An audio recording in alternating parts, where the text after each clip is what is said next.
Sili! Sili po kayo dyan! Bili na po kayo ng sili!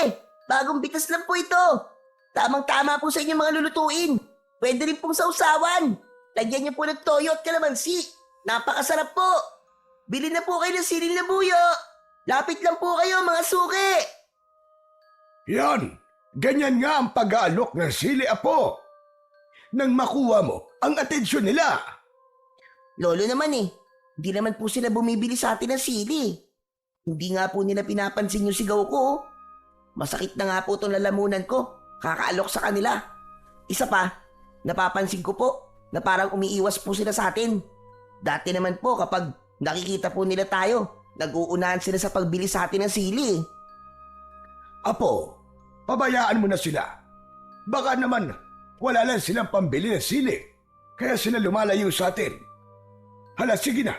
Itulak mo na lang ang kariton at sa palengke na lang tayo pumunta. Doon na lang tayo magbebenta ng mga sili. Pero Lolo Jose, kanina pa po ako nagtutulak ng kariton. Magpahinga naman po muna tayo. Pagod na po kasi ako. Jesus Mariosep naman na batang ito. Paano ba naman mauubos itong paninda natin kung palagi na lang tayo magpapahinga? Alam mo naman na nagpamadali tayo, hindi ba? Dahil baka maabutan na naman tayo ni Leo at kunin sa atin itong mga paninda natin. Si Lolo naman isang beses pa lang naman po tayo nagpahingi. Tsaka kalahating araw na po tayo naglalakad, Lo. Pagod na po talaga ako Hindi po ba kayo napapagod sa pagtutulak ng kariton? Aba, syempre naman napapagod din ako. Gusto ko rin naman na magpahinga tayo. Kaya lang, mas kailangan nating magtinda para meron tayong pambili ng ating pagkain. Tama na ang pagrereklamo mo. Tamad lang ang nagpapahinga, apo. Hindi naman po ako nagrereklamo Talagang pagod na po ako sa pagtutulak ng kariton Isa pa, tingnan nyo naman po. Walang bawas ang tinda natin. Simula po nung ipagbawal ni Mayor Aragon ang pagtitinda ng sili, natakot na po ang mga tao na bumili sa atin. Pero Lolo, bakit po kaya ipinagbabawal ni Mayor Aragon ang pagtitinda ng sili? Abay malay ko. Palibasa, takot sa kanya ang mga tao. Kaya ginagawa niyang biro ang hanap buhay ng mga katulad nating naghihirap. At saka, huwag mo na nga munang isipin yun, apo. Ang mahalaga ay pupika tayo ngayong araw na ito. Kaya sige na, umalis na tayo rito. Pumunta tayo ng palengke. Baka sakaling doon maibenta na itong mga sili natin. Pero Lolo Jose, kahit sa palengke pa po tayo pumunta, wala pa rin pong bibili sa atin ng mga sili. Kaya magpapagod lang po tayo. Umuwi na lamang po tayo sa bahay. Hay nako, kung uuwi tayo, apo, paano na itong mga tinda nating sili? Masisira ito at mahihirapan na tayong ibenta ang mga ito. Alam mo naman na dito lang tayo umaasa ng ikabubuhay natin. Kahit na po. Paano po kung mahuli tayo ni Mayor Aragon? Apo, walang masama sa ginagawa natin. Kaya naman bakit tayo matatakot sa kanya? Hindi ba't galit ka sa mga duwag? Bakit ka natatakot ngayon? Hindi ka na ba matapang? Aba, matapang po ako, Lolo Jose, no? Nagmana po kaya ako sa inyo. Ang inaalala ko lang naman po ay ang kalagayan po ninyo. Baka po kasi malaman ni Mayor na nagtitinda rin tayo ng sili. Baka masaktan po nila kayo. Hindi po ba't mainit ang dugo sa inyo ni Mayor Aragon? Dahil hanggang ngayon, ayaw niyo po na ibenta sa kanila ang lupa niyo? Ay nako, pambihira ka naman talagang bata ka, oo. Bakit mo naman pinoproblema ang mga bagay na yun? Abay, problema yun ng matatanda. Huwag mo nang alalahanin yun. Dahil kahit na anong gawin na pagpapahirap sa akin ni Aragon, ay hindi niya makukuha ang mga lupain ko. Aba, minana ko pa yun sa mga magulang ko. Pero, paano po, Lolo? Kung patayin ka po nila, tayo, kagaya ng ginagawa niya na panggigipit sa iba. Wala nang pero-pero. Hindi natin kailangan pag-usapan ng tungkol dyan. Hala, sige na. Magtulak ka na nga ng kariton at mag-alok ka pa ng sili sa kanila. At kapag nakaubos na tayo ng maaga, ay uuwi rin tayo kagad sa bahay at ipagluluto kita ng paborito mong pansit bato. Hala, talaga po, Lolo Jose? Hindi po ba kayo nagbibiro? Mukha ba ako nagbibiro, Buboy? Basta't sumigaw ka pa ng malakas na malakas para marinig nila ang inaalok mong sili. Wala nang nagawa ang may 10 taong gulang na batang si Buboy, kundi ang sumunod sa utos ng kanyang lolose. Paulit-ulit siyang sumigaw ng malakas para mag-alok sa mga tao. Magmula nang ipagbawal ni Mayor Aragon ang pagtitinda ng sili, ay mas nahirapan na silang kumita sa isang araw. Hinala ni Lolo Jose, ginagawa lang yon ni Mayor Aragon para gipitin siya at mapilitan siyang ipagbili ang kanyang lupang sinasaka. Subalit nanindigan ang matanda na kahit na anong mangyari ay hindi nito ipagbibili ang lupang minana pa niya sa kanyang mga magulang. Lalo na at nalaman niya na pagtatayuan yun ng malaking gusali para sa isang malaking pasugalan. Batas ni Mayor Aragon ang nasusunod para silang mga preso sa loob ng baryo ng Garoma. Walang sino man sa kanila ang nakakaalis ng buhay sa lugar na yon. Buhay rin ang kapalit sa oras na lumabag sila sa utos nito. Maya-maya pa ay biglang tumigil sa pagsigaw si Buboy nang makita ang pangkat ni Leo. Nakangisi ang mga ito na humarang sa tulak niyang kariton. Aba. Talagang matigas ang ulo niyo, Lolose, ah. Hindi ba't nagbaba na kami ng ordinansa na bawal nang magtinda ng sili sa baryo ito? Hindi ba kayo marunong sumunod sa utos, ha?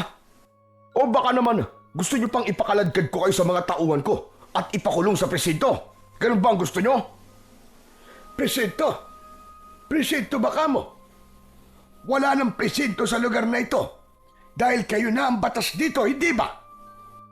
Talagang kami ang batas sa baryo ito, tanda. Kaya dapat matuto kang sumunod sa pinapatupad namin batas. Ngayon, kung makikipagmatigasan ka sa amin, hindi kami magdadalawang isip na ipakulong kayo ng apo mo sa kulungan. Kasama ng mga kagaya mo na matitigas din ang ulo. Bakit, Leo? Hindi pa ba sapat ang mga ipinakulong nyo nung nakaraan na araw na walang ibang kasalanan kundi ang magtinda para sa kanilang pamilya? Aba, mahiya naman kayo. Pulis ka pa naman. Wala sa batas ang nagbabawal sa pagtitinda ng sili. O baka naman, kayo ang dapat na makulong dahil sa mga pinaggagawa ninyo. Ang dahil ito, makakahanap din kayo ng katapat. At kapag dumating ang araw na yon, ako mismo magtitirik ng kandila para sa kamatayan ninyo. Abat, matigas ka, tanda. Baka gusto mo masaktan. Walang tao na gugustuhin na masaktan, Leo. Nagtitinda lang naman kami ng sili ng apo ko. Walang masama roon, hindi ba? Hindi rin naman kami nakakaabala sa inyo. Kaya't anong dahilan? Anong meron sa sili at ginagawa niyo ito sa amin? Talaga bang inuubos mo ang pasensya ko, ha, tanda? Wala kang karapatan na magtanong sa akin. Hindi ang pagtitinda ng sili ang pinag-uusapan dito. Kundi kung paano kayo sumunod sa batas ni Mayor Aragon. Natatay ko! Naiintindihan mo? At kami ang batas dito. Kung ayaw mo sumunod, pues, mapipilitan kaming itapon ang paninda nyo at sirain ang kariton nyo. Hindi na hinintay ni Leo na sumagot si Lolose. Agad nitong sinipa ang kariton, kaya't napunta yon sa gitna ng kalsada.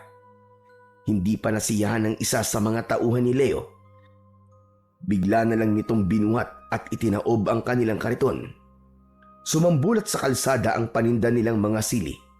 Dahil sa ginawang yon ng mga tauhan ni Leo, nagsimulang magbulungan ang mga tao. Baka sa mukha ng mga ito ang takot at pag-aalala na baka saktan ng mga ito ang maglolo. Bagay na hindi naman nagustuhan ni Buboy, kaya't hindi na siya nakatiis.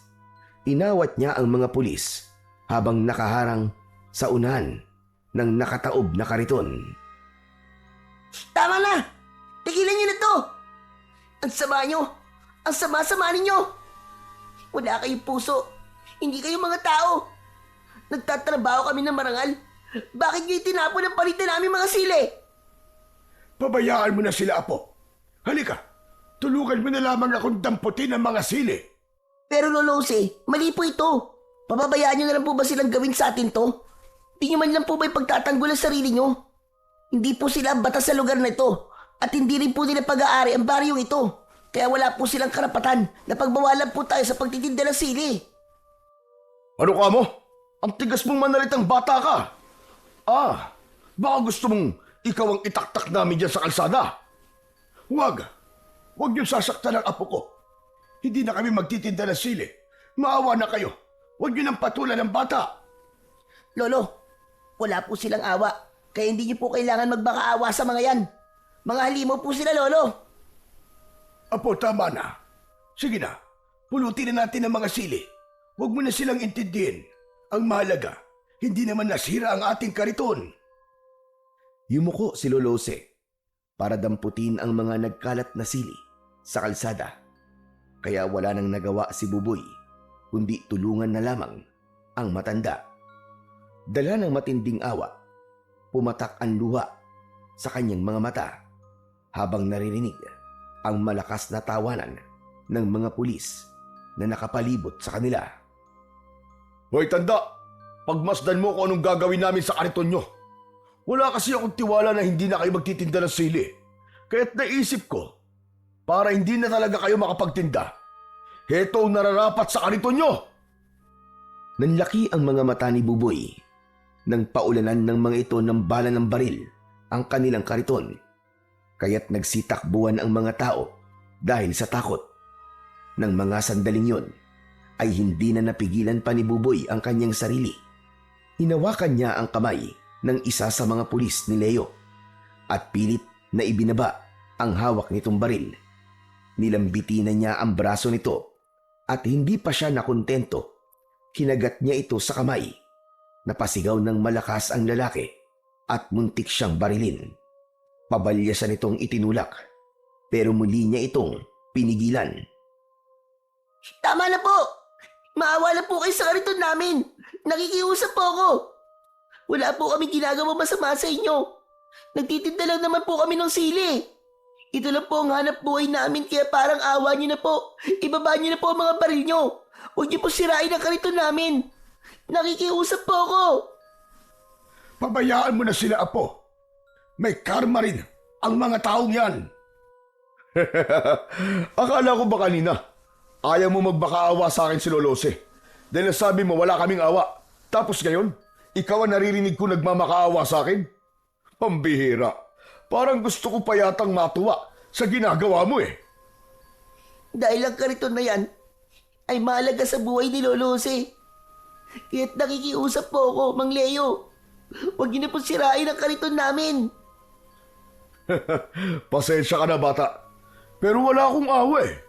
Wala akong pakialam sa kariton nyo. Isa pa, huli na para pigilan mo pa kami dahil nawasak na namin ang kariton nyo. Kung sa simula pa lang hindi na kayo nagmatigas, hindi na sana humantong pa sa ganito. Ang lagay eh, kasalanan pa namin ng apo ko ang nangyari sa kariton. Tatandaan ko ang araw na ito. Darating din ang parusa para sa inyo. Dahil sa sinabing yon ni Lolo Jose, mas lalong tumindi ang galit ni Leo. Tumayo ito at inutusan ang mga pulis na ubusin ang bala sa kariton ni Lolo Jose at Buboy. Sinikap ni Buboy na pigilan ang mga ito, ngunit itinulak siya ng lalaking hawak niya sa braso. Nawalan siya ng balanse at tumama ang kanyang ulo sa bato. Naramdaman niya ang pag-iinit ng kanyang ulo at napansin niya ang mapulang likido na umaagos sa kanyang noo. Nang makita yon ni Lolo Jose, ay agad itong lumapit sa kanya. Diyos ko, ang apo ko! Tulungan niyo kami! Ang apo ko! May dugo ang ulo niya! Saklolo! Tulungan niyo kami! Dala ng labis na sakit na nararamdaman ni Buboy, unti-unting nagdilim ang kanyang paningin hanggang sa mawalan siya ng malay. Takot na takot si Lolo Jose nang buhatin si Buboy at dinala sa tabi ng kalsada. Sakto naman ang pagdating ni Kapitan Maro na isa rin namang kaalyado ni Leo. Ano ka ba naman, Kapitan? Bakit ngayon ka lang dumating? Hindi mo ba alam na ang maglolo na yan ay nahuli ko nagtitinda ng sili? Pagsabihan mo mga yan, ha? At baka pati ikaw samain sa akin. Sa susunod na makita ko pa nagtitinda pa sila rito ng sili, alam mo na kung anong mangyayari sa pamilya mo. Naiintindihan mo? Sunod-sunod na napatango si Kapitan Maro at bakas ang takot sa mukha nito. Nang umalis ang mga pulis at si Leo, saka naman nilapitan ni Kapitan Maro si Lolo Jose na halos maiyak sa labis na pag-aalala kay Buboy. Sapo-sapo ng palad ng matanda ang dumudugong ulo ng kanyang apo. Tulungan mo ako, Kapitan Maro. Ang apo ko, dali natin siya sa ospital. Subalit umiling si Kapitan Maro at sinabi nitong sarado ang ospital, pati ang malapit na pagamutan. Siya na lang daw ang gumamot kay Buboy. Ang magagawa lamang daw nito ay ang ihatid sila sa kanilang bahay. Kaya naman, wala nang nagawa si Lolose, kundi ang iwanan ang kanyang paninda at iuwi si Buboy sa kanilang tirahan. Samantala, sa kabilang dako naman, habang nakasandal sa pader si Efren, umalingaw-ngaw ang sigaw ng pulis na nagbukas ng kulungan niya. Sinabi ng pulis na laya na siya at huwag na siyang babalik sa bilibid. 10 taon siyang nakulong sa salang pagpatay sa matanda na si Benito na pinuno ng mga aswang sa kanilang baryo. Isang paratang na hindi naman niya ginawa. Maswerte lang siya at isa siya sa mga nabigyan ng parol para makalaya ng maaga. Isang malalim na buntong hininga ang pinakawalan ni Efren. Dinampot niya ang bag, saka siya lumabas ng kulungan. Walang pamilya na susundo sa kanya dahil nalaman niya na namatay na ang kanyang asawa pagkatapos nitong manganak. Ang huling balita na lamang niya ay nasa pangangalaga ni Lolose, ang kanilang anak. Sumulat ito sa kanya at sinabing lumipat ang mga ito sa baryo ng Garoma, sa lugar mismo ng kanyang asawa na si Marisa. Maya-maya pa ay dumaan sa harapan niya ang isang truck na puno ng kahoy. Kinausap niya ang driver at tamang-tama ang biyahe nito ay doon din sa baryo na pupuntahan niya. Pagkalipas ng ilang oras na biyahe, pagbaba niya sa tulay ay nagpasalamat siya sa driver. Bago siya iniwan sa lugar na yon, sa tapat mismo ng arko ng baryo. Hindi siya pamilyar sa lugar na yon, kaya naman punong-puno ng pag-aalala ang kanyang dibdib. Wala siyang makitang sasakyan. Wala ring mga bahay na nakatayo sa gilid ng kalsada. Kahit ang mga tao sana na pwede niyang pagtanungan ay wala rin. Kaya't nagpasya na lamang si Efren na maglakad papasok sa baryo. Anak nang, pambihira naman buhay to. Ilang minuto na ako naglalakad pero wala pa rin sasakyan. Kapag nagkataon, dito pa yata ako matutulog sa kalsada. Ano ba kasing klaseng lugar ito? Saglit na napahinto sa paglalakad si Efren dahil sa wakas ay may nakita na siyang mga tao. Ngunit abala ang mga ito sa pagtingin sa lalaking nakahiga sa lupa. Nagmamadali si Efren na lumapit sa mga ito. Magtatanong sana siya nang mapansin ang lalaking dilat ang mga mata. Nakaluwa ang lamang loob at halos maputol ang leeg sa hibla ng mga buhok na nakapulupot dito. Natitiyak niyang aswang ang pumatay sa lalaki. Diyos ko, hanggang dito ba naman? Meron pa rin mga aswang? Hinahabol yata ako ng mga aswang. Kailangan mahanap ko kagad ang anak ko. at iaalis ko siya sa lugar na ito. Nagsimula si Efren na magtanong sa mga tao. Subalit lahat ng lapitan niya ay umiiwas at hindi nakikipag-usap sa kanya. Wala siyang natanggap na impormasyon na makapagtuturo sa bahay ni Lolose. Pinili na lamang niya na umalis sa lugar na yon at ipagpatuloy ang kanyang paglalakad. Hanggang sa madaanan niya ang isang lalaking pilay at isang magandang babae na may dala na labahin. Nilapitan niya ang mga ito at nagtanong, Sandali lang miss. Pwede ba magtanong? Ito ba talaga ang baryo ng Garoma? Pasensya na. Hindi kasi ako taga rito eh. Tama ba tong lugar na napuntahan ko? Tsaka, baka naman may kilala kayong Lolose. Tumango ang babae bilang tugon sa tanong ni Efren. Nagulat siya dahil pipi ang babae. Kaya ang sumagot sa kanyang tanong ay ang lalaking pilay na kasama nito. Ayon sa lalaki, ay kilala nito si Lolose at tama ang lugar na pinuntahan niya. Subalit sinabi rin nito na kung maaari ay bumalik na lang daw siya sa lugar kung saan siya nanggaling dahil hindi na raw ligtas ang baryo para sa mga katulad niya na dayuhan. Pero taga rito po ang asawa ko eh. Namatay na siya. Pero nandito ho ang anak ko at inaalagaan po ni Lolose. Baka naman po alam niyo kung saan siya nakatira. Wala po kasi akong ibang mapupuntahan eh. Sila na lang po ang pamilya ko. Nagkatinginan ang dalawa at tumango bilang tugon. Nakilala nga ng mga ito si Lolose. Itinuro ng dalawa ang direksyon kung saan siya pupunta. Basta ang natandaan niya ay malapit raw sa simbahan ng Garoma, ang bahay ng matanda. Pagkatapos na magpasalamat ni Efren, ay nagsimula na siyang maglakad at iniwan ang dalawa. Kaya lang, hindi pa man siya nakakalayo sa mga ito, ay narinig na niya ang sigaw ng mga taong nakausap niya kanina. Kasunod ng malakas na tawanan ng mga lalaki at ingay ng tunog ng makina ng sasakyan. Napalingon siya sa gawi ng mga ito at nakita ang isang lalaki na nakaharang sa dalawa. Sandali lang, nene. Nagmamagandang loob lang naman ako sa'yo. Sige na naman. Pumayag ka nang ihatid kita sa bahay niyo. Pero ang gusto ko, ikaw lang ha. Iwan na natin ang pilantod mong ama.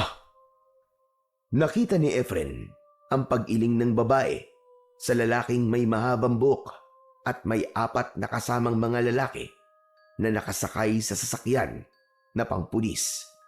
Nagtatawanan pa ang mga ito na parabang gumamit pa ng ipinagbabawal na gamot. Sige na naman, nene. Gusto mo bang mapahiya ako sa mga barkada ko, ha? Gusto mo ba yun? Nasa mukha ko ba ang gagawa ng masama? Mabait ako, nene. Kaya sige na, sumama ka na sa amin. Muling tumanggi ang babae sa inaalok ng lalaki na naririnig niyang tinawag na Leo ng mga kasama nito. Panay ang senyas ng dalaga sa pagtanggi habang ang ama naman nito ay itinutulak ng isa pang lalaki na bumaba mula sa sasakyan. Pero agad naman na umalis ang babae kasama ang ama nito. Dahil napahiya si Leo, pinagtawanan ito ng mga kasama niya at kinantsawan. Kaya hindi na nakatiis ang binata at hinabol nito si Nene. Niyakap kagad nito sa bewang ang dalaga at dinala sa madilim na bahagi ng kakawyan. Ang ama naman ng babae ay agad na pinagsusuntok sa sikmura ng mga kasama ni Leo hanggang sa mawalan ito ng malay. Malakas ang iyak ng dalaga kaya't mabilis na tumakbo si Efren para tulungan si Nene. Nadatnan niya na pinagtutulungan ng mga lalaki na pagsamantalahan ang dalaga na kahit sa kabila ng kapansanan nito ay sinikap pa rin itong manlaban at magpumiglas. Ano ka ba? Huwag ka nang pumalag. Mabilis lang to. Ibigay mo na sa amin ang inaasam-asam namin na ligaya. Sige na! Huwag ka nang manlaban nang hindi ka na masaktan. Hindi na natapos ni Leo ang iba pa nitong sasabihin nang dinakot kagad ni Efren ang damit nito at sinuntok sa muka. Sinundan pa niya yon ng isa pang sipa na tumama naman sa sikmura nito.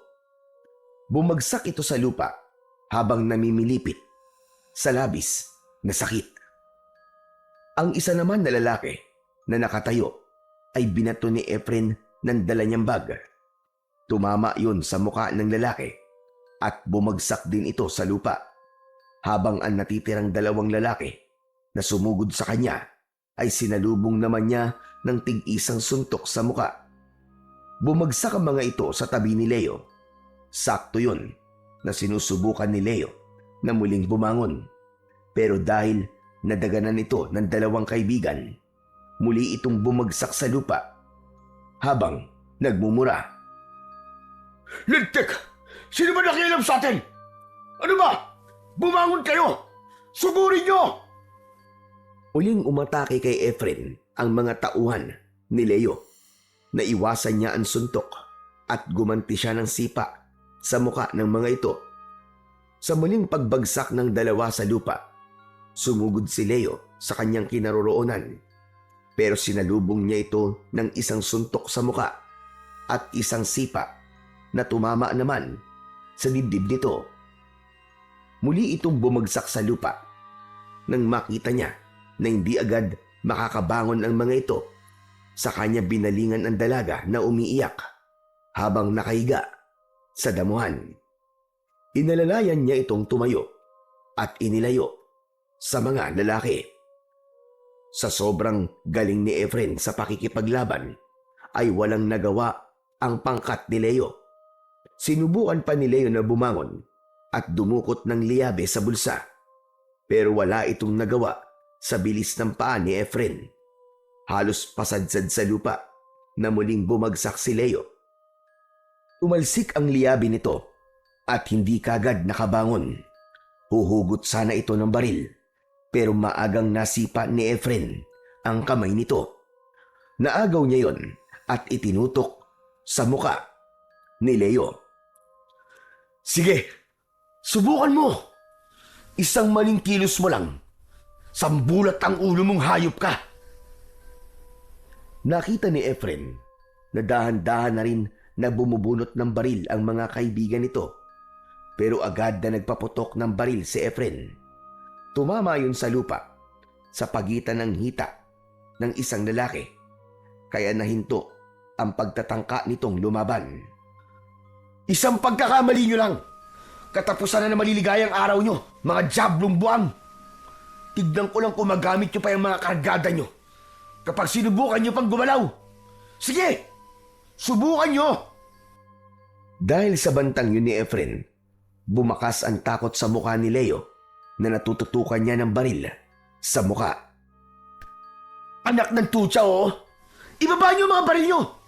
Kung ayaw nyong butasin ko ng bala ang mukha ng lalaking to, sige na, ibaba nyo na! Madali akong mangawit at nervyoso ko. Baka mamaya bigla akong makalabit to. Bricks! Roy! Mga lintik kayo! Ibaba nyo na ang mga baril nyo! Ano ba? Bilisan nyo! Baka mamaya biglang kalabitin ito ang gatilyo eh! Sakalang ibinaba ng mga lalaki ang hawak na baril at inihagis yun sa paanan ni Efren. Dinampot niya ang mga yon at matapang na hinarap ang mga ito. Hala, sige! Hubad! Maghubad kayo! Teka, sandali lang! Bakit po kami pinag-uubad? Ano ba pinabalak mo sa amin? Sinunod namin ang gusto mo ah! Huwag ka na magtanong! Basta maghubad kayo! Hubad! Sigurado ka ba sa sinasabi mo, Brad? Baka hindi mo nakikilala kung sino binabangga mo. Wala akong pakialam kung sino ka pa. Basta maghubad ka. Kung ayaw mong pasabugin ko ang bao ng ulo mo, tsaka yung ulo mo sa baba, Ano? Bilis! Hubad! Wala nang nagawa sina Leo kundi ang sumunod sa utos ni Efren. Isa-isang hinubad ng mga ito ang kani-kanilang mga damit. Pagkatapos ay gumawa ng bag si Efren na yari sa dahon ng lipa. Isang uri iyon ng dahon na makati kapag napapadikit sa balat. Nang matapos siya sa kanyang ginagawa, ay iginapos niya sa baging ang kamay ng mga ito. Saka itinali sa sasakyan at dinala sa istasyon ng mga pulis. Nang tumigil sila sa tapat ng presinto, galit na nagbanta si Leo. Hayop ka! Pagsisisihan mo ginawa mong ito. Gagawin kong impyerno ang buhay mo! Matagal ng impyerno ang buhay ko. Hindi ako natatakot sa banta mo. Matagal na akong takot. Kaya sige, lakad! Isuko niyo ang mga sarili niyo at aminin niyo ang ginawa niyo kay Nene. Mapapahiya ka lang. Walang mangyayari sa pagdala mo sa amin dito. Kaya't simulan mo na magdasal. Dahil ito na ang magiging katapusan mo. Saad ni Leo habang namimilipit ito sa labis na kati. Napansin din ni Efren na namumula ang balat nito dahil sa mga pantal sa katawan. Maya-maya pa ay lumapit si Efren sa mga pulis na sumalubong sa kanila. Chief, magandang hapon po sa inyo. Nandyan po ba ang hepe nyo? Sumagot ang isang pulis na hindi naka-uniforme, ngunit may baril at tsapa sa bewang. Sinabi nitong nasa loob ng presinto. Sinamahan sila nito sa loob kasama si Nene at nadatnan niya ang lalaking nakaupo sa lamesa. May hawak itong papel habang seryosong nakatingin doon. Narinig niya na binanggit nito ang lupa ng mga taong hindi pa rin umaalis sa lupang pag-aari nito. Biglang natigil ito sa pagbabasa nang tumingin sa gawi ni Efren. Oh, ano yon? Anong kailangan nyo? May mga nahuli po ako mga lalaki. Muntik pong pagsamantalaan si Nene. Balak po sana niya magreklamo. Gusto niya po na makausap si Hepe. Ako ang hepe dito. At ako rin ang mayor ng baryong ito. Ano ba sadya mo sa akin? Dala ko po mga lalaking muntik na magsamantala sa dalagang to. Ang kanya namang ama ay nasa sasakyan at wala pa ring malay hanggang ngayon dahil binugbog po ng mga lalaking yun. Tumayo ang lalaki na nakilala niya sa pangalan na Mayor Aragon. Sa unang pagkikita pa lang nila ay naramdaman niya ang kakaibang bigat sa presensya nito. Kaya mas tinatagan niya ang kanyang loob at sinalubong ang matalim nitong tingin. Ang inaalala lang niya ay ang dalagang kanina pang takot na takot at gusto nang umalis. Para bang ayaw nitong magreklamo sa mga lalaking muntik ng manggahasa sa kanya. Lalo na nang biglang nagsalita si Mayor Aragon. Madali naman akong kausap eh. Lalo na sa mga inargabiyado ng anak kong si Leo. Kaya pala malakas ang loob ni Leo eh. Dahil mayor palang tatay niya. Hindi ang pagiging tatay at mayor ko ang pinag-uusapan dito, kundi ang reklamo ng dalagang dinala mo rito. Sa tingin ko, hindi ka taga rito, kaya hindi ka natatakot sa akin. Bakit naman ako matatakot sa inyo? Wala naman akong ginagawang masama. Dapat pa nga po ay magpasalamat ka dahil may pumigil sa anak mo na magkasala. Hindi mo yata ako naiintindihan eh. Anak ko si Leo at dito sa baryong ito, batas ko ang nasusunod. Kaya hindi ko kailangan magpasalamat sa'yo dahil anak ko mismo ang pinag-uusapan natin dito. Kung gusto mo, tatanungin ko yung babaeng muntik pansamantala ng anak ko. Kukunan ko kayo ng statement para legal ang gagawin yung demanda. Ikaw naman, Iya. Ano ba talaga nangyari sa'yo, ha? Mukhang tinatakot nyo naman si Nene eh. Hindi nyo ba alam na pipi siya? At wala siyang kakayang magpaliwanag sa inyo? Wala akong pakialam kung pipi siya o ano ang kapansanan niya. Isang iling at tangulang ang isasagot niya sa mga tanong ko. Kaya iha, sumagot ka. Tinatanong kita, ano ba talagang gusto mong ireklamo sa anak ko, ha? Dahil sa malakas na boses ni Mayor Aragon, ay napatakbo sa labas ng presinto si Nene. Wala nang nagawa si Efren, kundi ang tumayo at pigilan ito. Ngunit natutukan na siya kagad ng baril ni Mayor Aragon. Hoy lalaki, subukan mo lang nahabulin ang babae na yon at papuputukan ko ng baril ang ulo mo. Ang tangkasa ng paghabol ni Efren sa dalaga ay natigil at napalingon sa gawi ni Mayor Aragon. Lumapit ito sa kanya at sinuntok siya sa muka. Sabay tutok din ng baril sa kanyang noo. Wala naman palang gustong ireklamo ang dalagang yun eh. Pinipilit mo. Alam mo ba kung sino ang gusto mong ipakulong sa akin? Ha? Siya ang kaisa-isa kong anak. Kaya lahat ng mga taong mananakit sa kanya, pinapatay ko.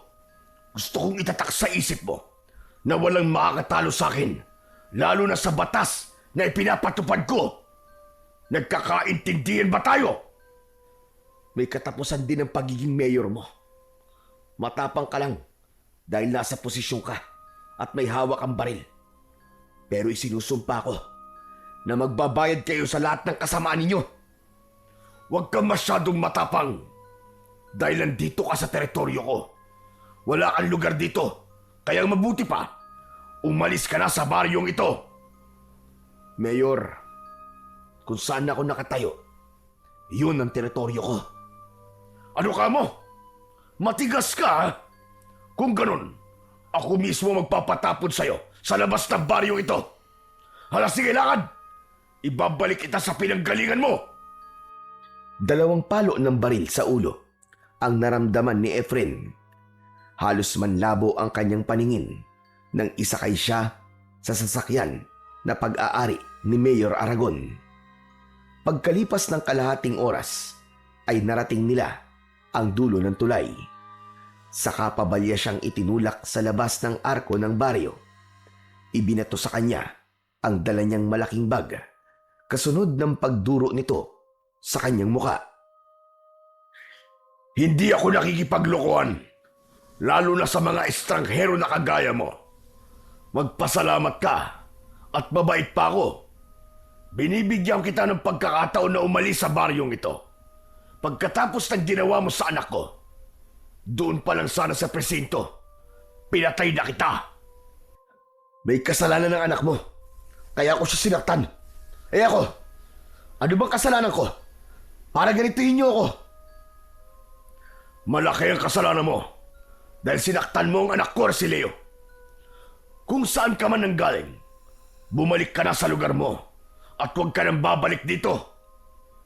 Sa sobrang galit ni Mayor Aragon, dinakot nito ang damit ni Efren at pinagbantaan. Tandaan mo ito. Ni anino mo, ayoko nang makita sa baryo ng Garoma. Kung ayaw mong pakainin kita ng bala. Sabay suntok sa kanyang muka. Bumagsak siya sa lupa habang hindi inaalis ang paningin sa muka nito.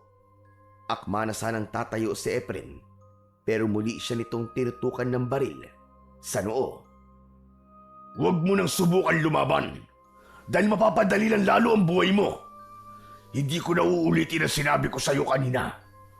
Huwag ka nang babalik sa baryong ito. Hindi mo ako mapipigilan. Babalik ako at dudurugin ko kayo ng anak mo. Dala ng labis na galit ni Mayor Aragon, hinampas siya nito ng baril sa muka. Saka ito sumakay sa sasakyan at umalis sa kanyang harapan.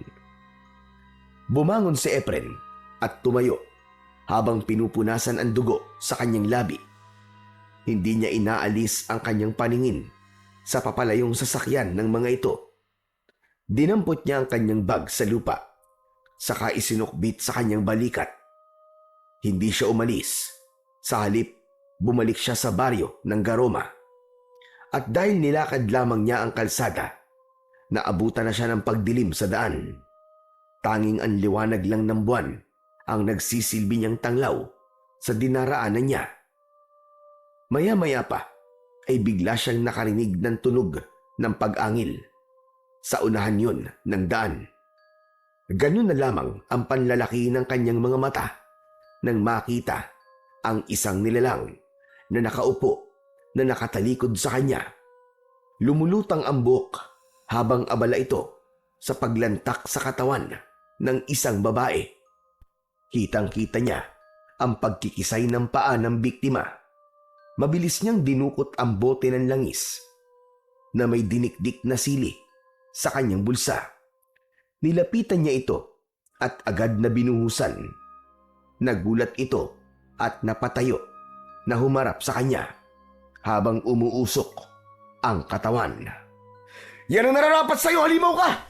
Lumayo ka sa babaeng yan! Dahil sa labis na sakit, ay napasigaw ang aswang at nagmamadaling umalis. Yun nga lang, dala nito ang katawan ng biktima. Hindi na naabutan pa ni Efren ang nilalang na tumakas dahil masyadong madilim ang daan. Kaya nagmamadaling umalis sa lugar na yon si Efren. Pagkalipas ng ilang minuto, ay narating niya ang sentro ng baryo ng Garoma.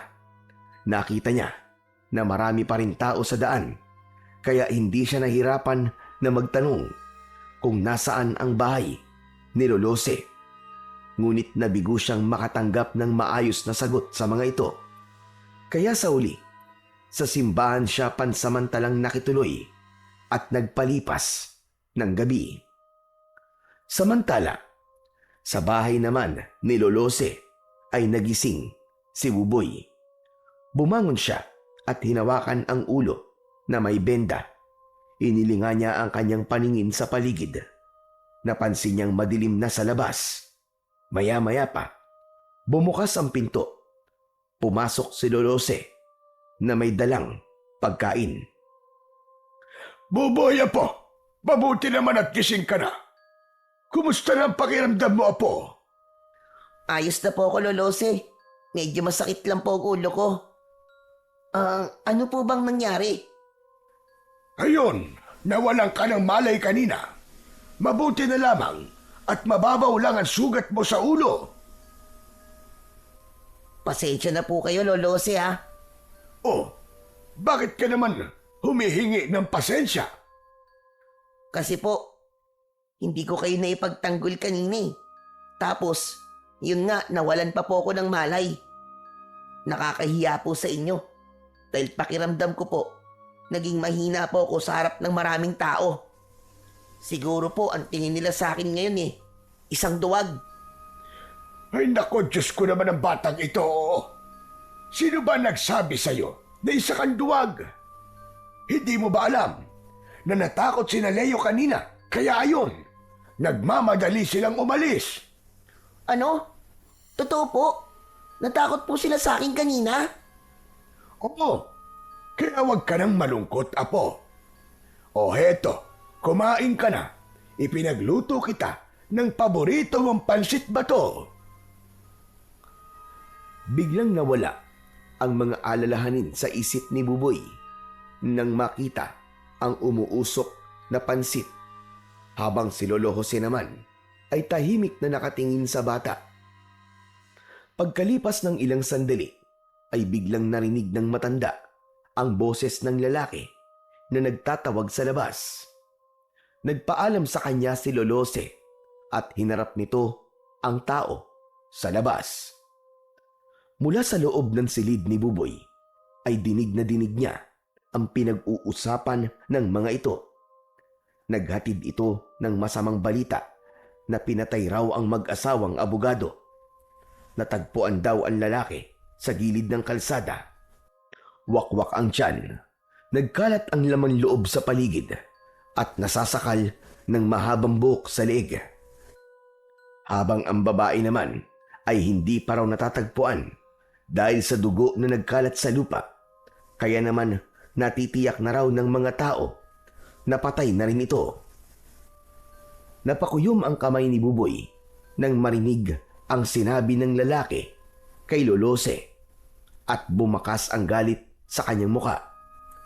Madalas nang napapabalita ang sunod-sunod na pag-atake ng mga aswang sa kanilang baryo.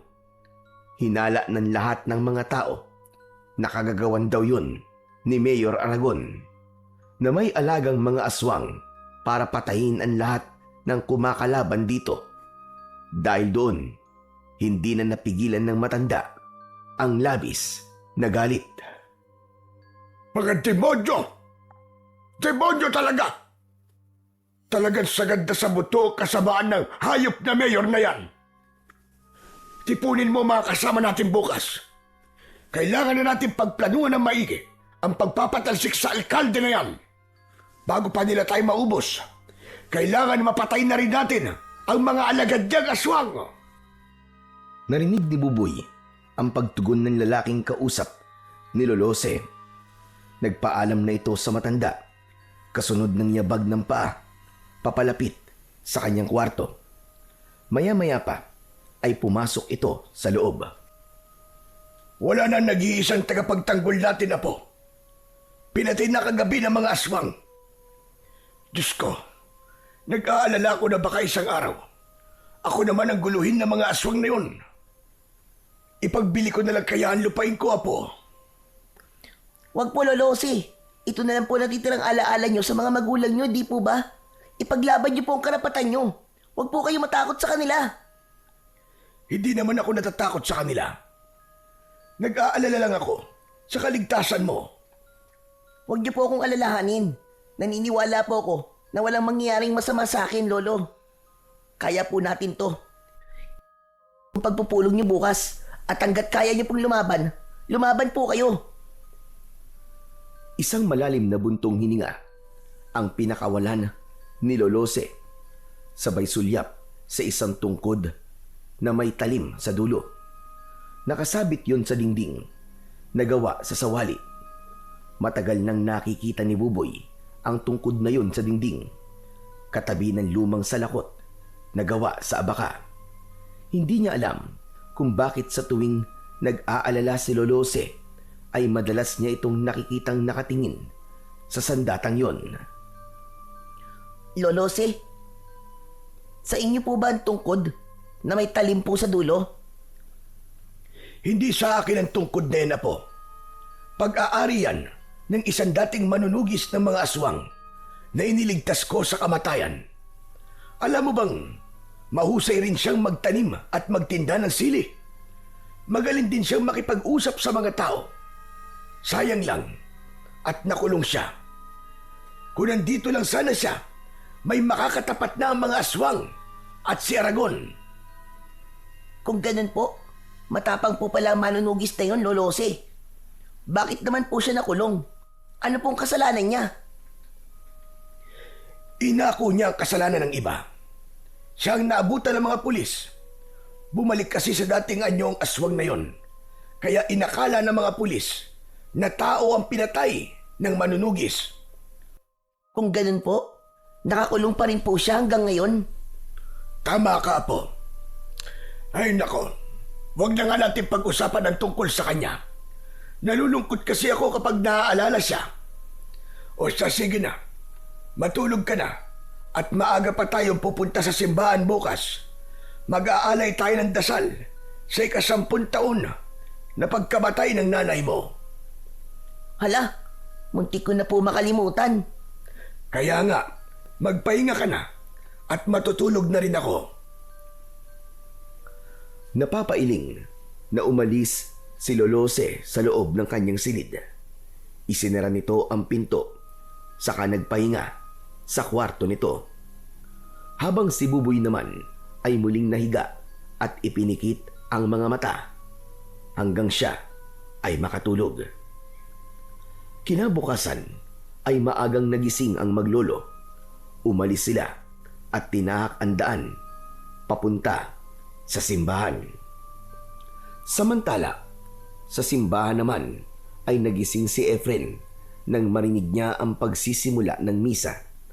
Nasa ilalim siya ng bangko sa likod ng altar, kaya hindi siya napansin ng mga tao doon. Inayos niya ang kanyang sarili at bumangon. Pagkatapos ay lumapit sa mga nakaupong mga tao at nakinig sa sermon ng pari.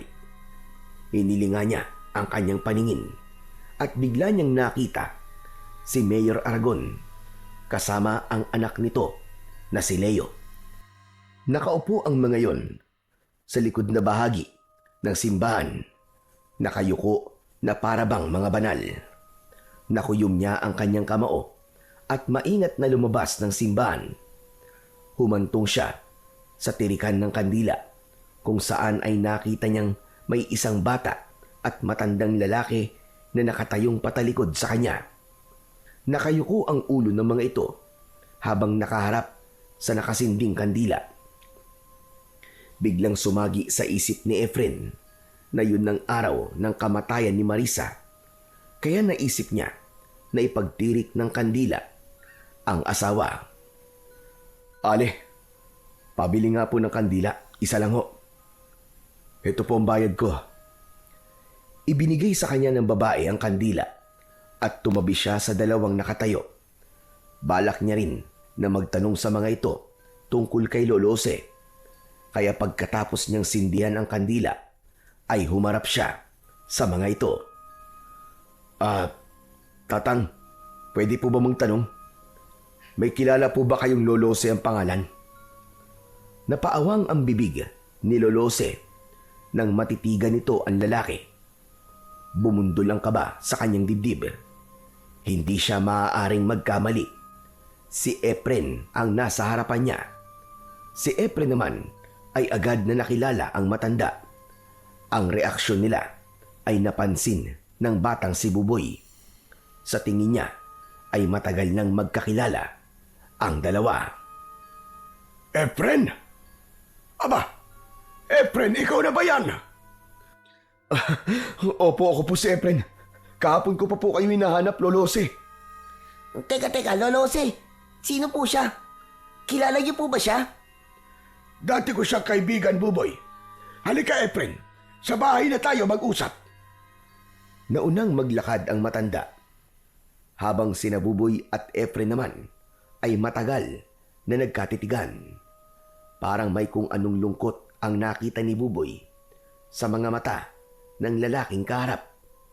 Nanginginid ang luha nito habang titig na titig sa kanyang muka. Saka lang niya naalala na habulin si Lolose at iniwan ang lalaking kaharap. Lolose, sa atin po ba siya titira? Hindi ko alam, Apo. Baka magbabakasyon lang siya. Hala, sige na. Mauna ka na sa bahay at ipaghanda mo kami ng maiinom. Opo, Lolose. Bago tuluyang umalis, ay sinulyapan muna ni Buboy ang lalaking walang imik na nakasunod sa kanila. Nagtataka man, ay iniwan niya ang mga ito at tumakbo sa kanilang bahay. Samantalang si Efren naman ay para nang hindi humihinga ng mga sandaling yon. Bigla ang pagdagundong ng kaba sa kanyang dibdib na gustong-gusto niyang mayakap ang anak. Ngunit alam niyang hindi yun magiging madali at baka magtaka ang bata sa gagawin niya.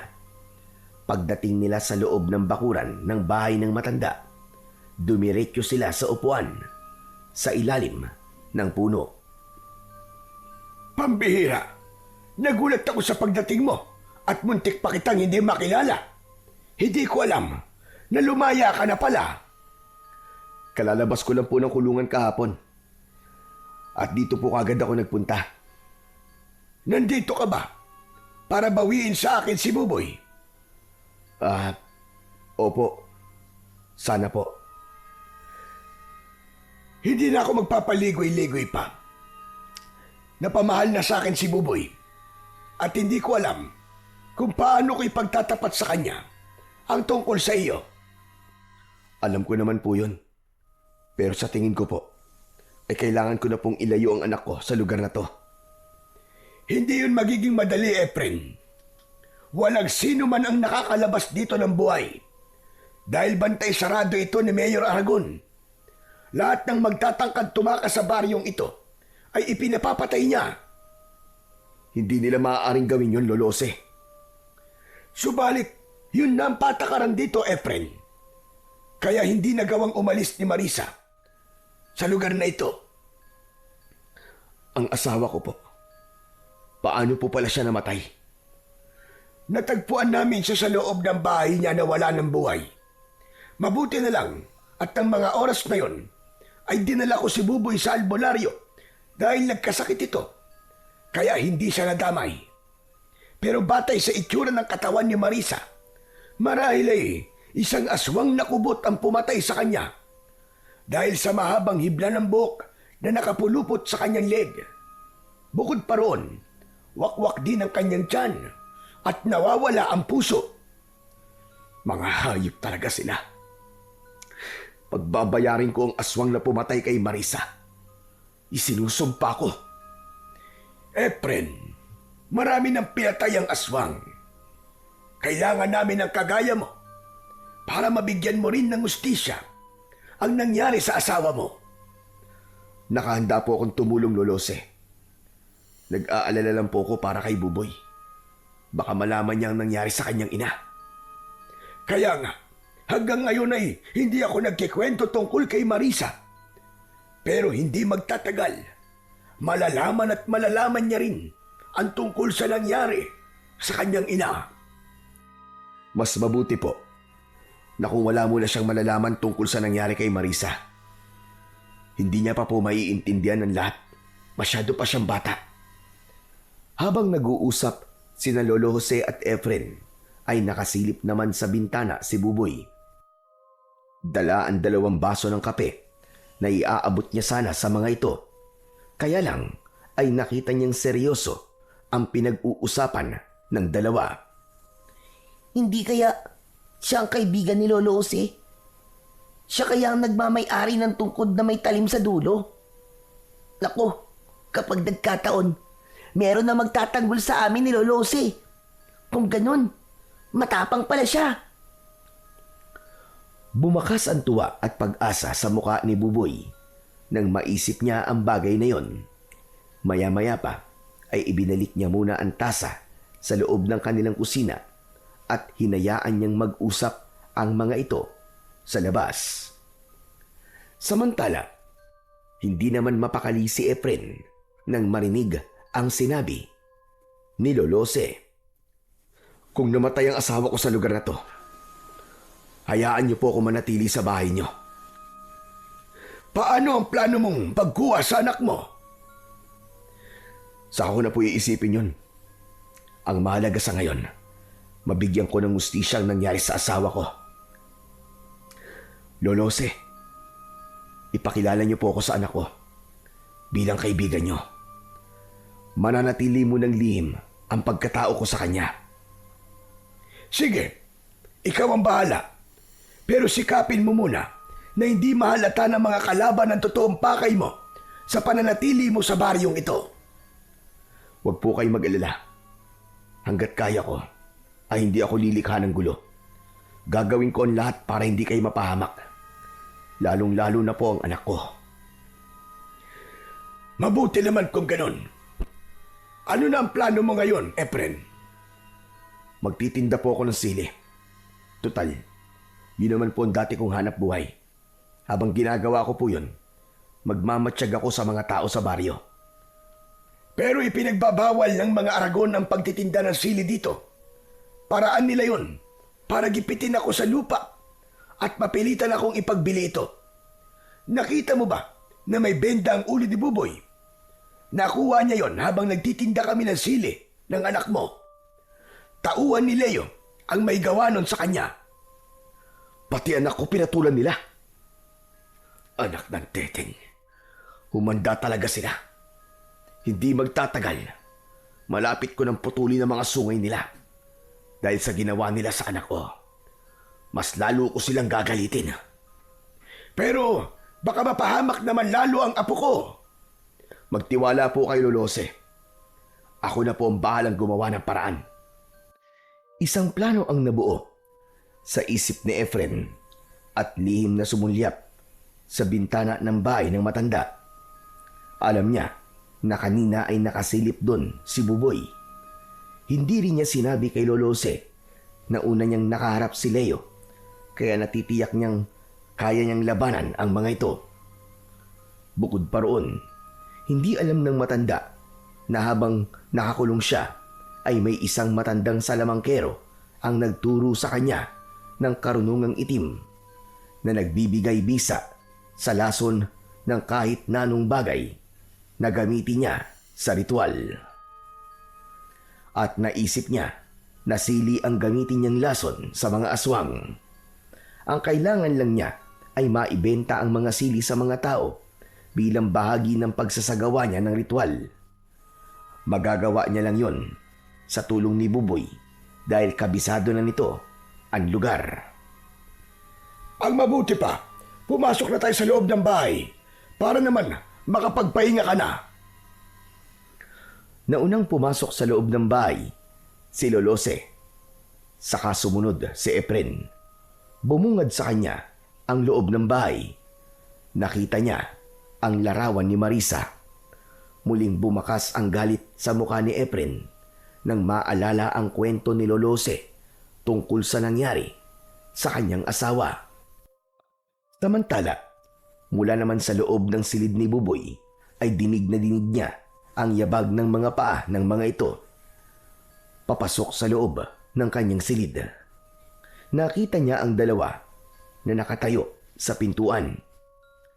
Buboy Apo, halika. Doon ka muna sa kwarto ko matutulog. Dito muna si Efren sa silid mo.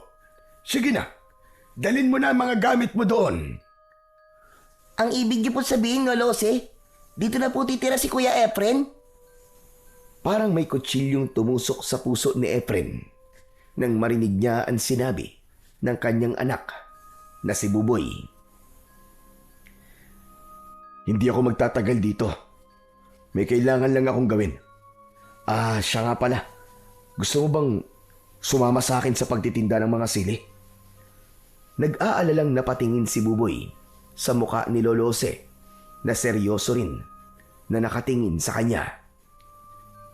Lolo, hindi niyo po ba sinasabi kay Kuya Efren na bawal po dito ang magtinda po ng sili? Alam na niya, Apo. Kaya lang, hilig niya talaga ang paglalako ng sili. Isa pa, gusto niyang malaman ang lahat ng pasikot-sikot sa lugar na ito. Hindi naman ako makakasama sa inyo dahil walang maiiwan dito sa bahay. Isa pa, huwag kang mag-alala. Magaling humanap ng paraan si Efren. Maabilidad siya. Paano po si Mang Leo? Ang mga pulis nila na mananakit po sa amin kapag nahuli niya kaming nagtitinda ng sili. Huwag kang mag-alala, Buboy. Sisiguraduhin ko na ligtas ka at hindi ka mapapahamak. Ayos ba yun? Sige po. Sasama po ako sa inyo. Dala ng tuwa ay yumakap si Buboy sa bewang ni Efren. Nagkaroon tuloy siya ng pagkakataon para mayakap ng mahigpit ang kanyang anak. Malungkot naman na lumabas si Lolose. Hinayaan itong mapagsolo ang mag-ama. Sige po, Lolo Efren. Magpahinga na po muna kayo. Para po mamaya, magtitinda na po tayo ng sili. Kaya lang, nasira po ang kariton namin eh. Sinira po ng mga walang niyang pulis ni Mang Leo. Ako na ang bahala sa kariton. Marunong naman akong gumawa nun eh. Nang matapos mag-usap ang dalawa, saka lang umalis si Buboy. Naiwan si Efren sa loob ng kwarto ng anak. Pinagmasdan niya ang mga gamit nito. Pero mas napukaw ang kanyang atensyon sa tungkod na nakasabit sa dingding. Ibinaba niya ang kanyang bag. Sa kanilapitan ang tungkod. Hinawakan niya yon, kaya hindi niya namalayan na nasa likod na pala niya si Lolose. Iningatan ko mga yan, Efren. Dahil alam ko na balang araw ay muli ang sasayad sa iyong mga kamay. Panahon na para tapusin ang pag-asik ng lagim ng mga aswang sa baryong ito. Bigyan niyo pa po ako ng sapat na panahon. Kailangan ko lang po ng konting oras para sa mga plano ko. Ikaw ang bahala. Kaya kita kinausap ngayon ay dahil gusto kong malaman mo na madaling makuha ang loob ni Buboy. Kung magpapakita ka ng katapangan sa kanya, mapapadali ang pagtanggap niya sa iyo bilang ama niya. Matapang ang anak mo, Efren. At yun ang minana niya sa ugali mo. Ngunit sa sandaling magpakita ka sa kanya ng kahinaan o kaduwagan, ituturing kanyang isang kaaway. Sinasabi niyo po bang unti-unti kong kunin ang loob niya sa pamamagitan ng pagpapakita ng katapangan sa kanya? Oo, Efren. Para hindi ka mahirapan. Sige na, magpahinga ka na muna. Huwag mo na munang isipin ang kariton. May mahihiraman naman ako. Sige po. Maraming salamat po sa inyo, Lolose. Nang umalis si Lolose, ay nagpahinga muna saglit si Efren sa katre ng kanyang anak habang nananatiling nakatingin sa bubong. Pagkalipas ng isang oras, ay bumangon si Efren. Nagpalit siya ng damit. Nang matapos sa ginagawa, ay lumabas siya ng kwarto. Nakita niyang naghihintay sa kanya si Buboy sa tabi ni Lolose. Nakangiti ito at handa nang magtinda ng mga sili. Kanina ko pa po kayo hinihintay, Kuya Efren. Nanghiram na po kasi si Lolo ng kariton sa kapitbahay namin eh. At nahihanda ko na rin po ang mga paninda natin na sili. Ganun ba? Sige, lumakad na tayo. Mabuti pa nga. At kanina pa akong kinukulit ni Buboy na puntahan ka na sa silid mo. Tama-tama lang ang oras na ito para maglako ng mga sili. Basta't kapag natanaw nyo ang pangkat ni Leo, umiwas na muna kayo para wala ng gulo. Lolo, ngayon pa po ba kami iiwas? Kasama ko na po ang tao magtatanggol sa atin. Oh, panis sila kay Kuya Efren ko. Lagot sila ngayon. Tama na yan, Buboy. Huwag ka masyadong magmalaki sa kanila. Alalahanin mo na armado si Leo. Bago lang dito si Efren, kaya ikaw ang bahalang sumama sa kanya. Huwag na po kayo mag-alala masyado, Lolose. Kaya ko naman pong pangalagaan si Buboy. Oh, narinig niyo po yun, Lolose? Ang astig po, di ba? Ipagmamalaki ko po siya sa mga kaibigan kong nangaasar sa akin. Tama na nga yan, Apo. Alalahanin mo na hindi taga rito ang Kuya Efren mo. Hindi siya kilala ng mga tao. Baka mapagkamalan pa siyang espiya ni Mayor Aragon. Mas lalo tayong magkakaproblema. Kaya't sige na, umalis na kayo para makabalik din kayo na maaga. Sige po, aalis na po kami, Lolose. Naunang lumabas si Buboy. Saka sumunod si Efren. Nakita nila kagad ang kariton na may kalumaan na at sa loob ay nakalagay ang 3 basket ng sili. Saka magkakasabay nilang itinulak ang kariton. Sa unahan pa lang ng daan ay pinagtitinginan na sila ng mga tao. Nagtataka si Efren kung bakit gano'n na lang ang pag-iwas sa kanila ng mga tao. Pasensya na po kayo, Kuya Efren, ha? Hindi ko pala nasabi sa inyo na takot po ang mga tao na bumili ng sili. Ayaw po kasi nilang lumabag sa batas po ni Mayor Aragon.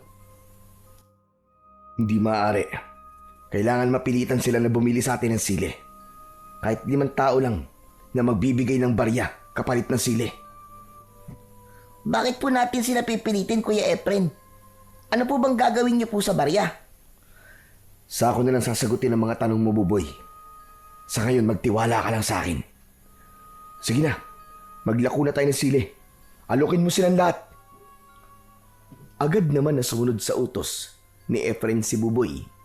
Kaya umalingaw-ngaw ang malakas nitong sigaw. Sili! Sili po kayo dyan! Bili na po kayo ng sili, bagong pitas lang po! Mga suke, bili na po kayo!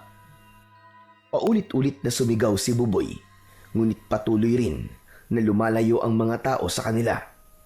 Habang si Efren naman ay lihim na pinag-aaralan ang kilos ng mga tao. Walang bakas ng pagkahawa ng mga aswang sa mga ito. Maya-maya pa, si Efren naman ang nag-alok ng sili sa mga tao. Ale, bili na po kayo ng sili. Kahit magkano po, ibibigay ko po sa inyo ang lahat ng to. Akma na sanang tatalikod ang Ali kay Efren, pero hinawakan niya ang kamay nito at iniabot ang 1 dakot na sili. Kaya wala nang nagawa ito, kundi ang magbayad. Nakita rin ni Efren ang babaeng pipi na si Nene. Nang magtama ang kanilang paningin, ay nahihiyang nagtago ito sa likod ng ama. Nilapitan niya ang mga ito. Nene, huwag ka na matakot. Hindi naman ako galit sa ginawa mo eh. Naiintindihan ko kung bakit natakot ka. Huwag mo lang isipin ang mga nangyari. At teka, siya nga pala. Nahanap ko na pala si Lolo Jose. Salamat sa inyo ni Mang Pidring ha. Dahil sa sinabing yun ni Efren, bumili ang mga ito ng sili sa kanila. Mabilisan ang kanilang ginawang pagpapalitan. Kaya ang mga nakakitang tao ay mabilis din na lumapit sa kanila at bumili rin ng mga sili. Makakatulong po sa inyo mga sili. Kung totoo pong may aswang na kubot sa lugar na to, malakas na pangontra ang sili sa kanila. Dahil sa mga sinabi ni Efren, nagunahan sa pagbili ng mga sili ang mga taong naroroon, habang si Buboy ay hindi makapaniwala na ganun kabilis mauubos ang kanilang paninda. Mahusay sa pakikipag-usap ang kaibigan ng kanyang lolo. Kaya naman, ginanahan na rin siya sa paglalako. Nang konti na lang ang natitira sa basket, ay hindi nila inaasahan. Nahihintuan sila ng sasakyan ng mga pulis at nagmamadaling bumaba mula roon ang 4 na lalaki kasama si Leo. Sa una ay hindi nito napapansin si Efren at si Buboy kagad ang nilapitan nito. Agad na dinakot ni Leo ang damit ni Buboy. Ang tigas talaga ng pagmumukha mong bata ka eh, no? Hindi ba't sinabi kong hindi ka na magtitinda ng sili sa baryong ito? Hindi ka ba talaga marunong madala, ha? Hoy, bitiwan mo ang bata, pare. Wala siyang laban sa'yo. Dahil sa pagkakahawak ni Efren sa kamay ni Leo, ay nabaling ang atensyon nito sa kanyang muka. Hindi nito kagad naalala ang muka niya, pero nang lumapit ang isa sa mga kaibigan nito at sinabi na si Efren ang taong bumugbog sa kanila, biglang bumakas ang galit sa muka ni Leo.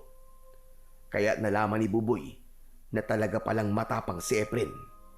Binitiwan ni Leo si Buboy at dinakot nito ang suot na damit ni Efren. Sandali! Tutukan nyo ng baril ang batang yan. May gusto lang akong ipamukha sa hayop na ito. Tignan mo nga naman ang swerte, ano? Kung talagang para sa'yo, kusang lumalapit sa'yo. Pagkatapos magsalita ni Leo, ay 2 suntok kagad ang tumama sa muka ni Efren habang binunutan siya ng baril na nakatutok sa kanyang noo. Hindi makaganti si Efren dahil hawak si Buboy ng mga tauhan ni Leo. Bumundol ang kaba sa kanyang dibdib dahil naunahan siya ni Leo at makikita ni Buboy kung paano siya matatalo sa laban. Maya-maya pa, isang pagpalo naman ng baril ang tumama sa kanyang muka, kaya't bumagsak siya sa lupa. Kuya! Kuya Efren, bumangon ka! Bumangon ka, kuya! Huwag kang papatalo! Lumaban ka sa kanila! Ngunit hindi lumaban si Efren. Tinanggap niya ang lahat ng suntok ni Leo. Lumapit na rin ang 2 kasama ni Leo at pinagtulungan siya ng mga ito na bugbugin sa harap ng batang si Buboy at ng mga taong nagulat sa mga nangyari. Habang ang isang tauhan ni Leo ay nakatutok pa rin ang baril sa sintido ni Buboy, konting pagkakamali lang niya, buhay ng kanyang anak ang nakataya. Ano? Siraulo kang hayop ka? Matapang ka? Huh. Yung dahon na ipinambalot mo sa akin, punong-puno ng langgam. Ngayon, tignan naman natin kung sino ang lalanggamin ngayon.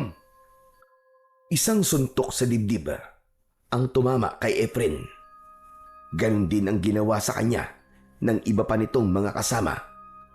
Umubo siya ng pagkalakas-lakas na may kasamang dugo. Hanggang sa dumugo na rin ang labi at ilong ni Efren. Isang bagay na masakit para sa kanya. Lalo na nang magtama ang kanilang paningin ni Buboy. Baka sa mukha nito ang labis na pagkadismaya. Hindi pa nasiyahan si Leo at hinagis si Efren sa kariton. Kasama niyang bumagsak sa lupa ang mga natirang sili at kariton. Gumuhit ang sakit sa kanyang katawan at hindi niya magawang gumanti sa mga ito. Si Buboy naman, habang pinanonood niya kung paanong bugbugin ng mga tauhan ni Leo si Efren, umagos ang masaganang luha sa kanyang mga mata. Naniwala siya na matapang ito. Akala niya kaya siyang ipagtanggol nito, pero nagkamali pala siya. Parang gusto niyang maglaho ng mga sandaling yon. O ano? Tayo! Matapang ka, di ba? Lumaban ka! Ano? Nasaan ngayon ang tapang mong hayop ka? Akala mo, kalilimutan ko ang ginawa mo sa amin, hayop ka? Sige, tayo! Lumaban ka! Ipakita mo ang lakas mo! Laban! Bawat salita na lumalabas sa bibig ni Leo ay sinasabayan yon ng sipa sa tagiliran ni Efren. Ni hindi siya makapagsalita. Naramdaman niya na pumikit na ang isa niyang mata, kaya hindi niya na halos makita ang mga kalaban. Sumusuntok siya sa hangin, kasabay ng malakas na tawanan ng mga kasama ni Leo. Ano? Laban? Wala dyan ang kalaban mo! Nandito lang sa tabi mo! Dito! Ubod lakas na suntok sa dibdib ni Efren ang tumama mula sa kamao ni Leo. Tuluyan na siyang bumagsak sa lupa. Ano? Laban pa! Tayo! Magsuntukan tayo maghapon! Nasaan ang yabang mo ngayon, ha? Ano? Kaya mo raw ako eh! Ano? Halos mandilim ang kanyang paningin sa labis na sakit sa kanyang katawan.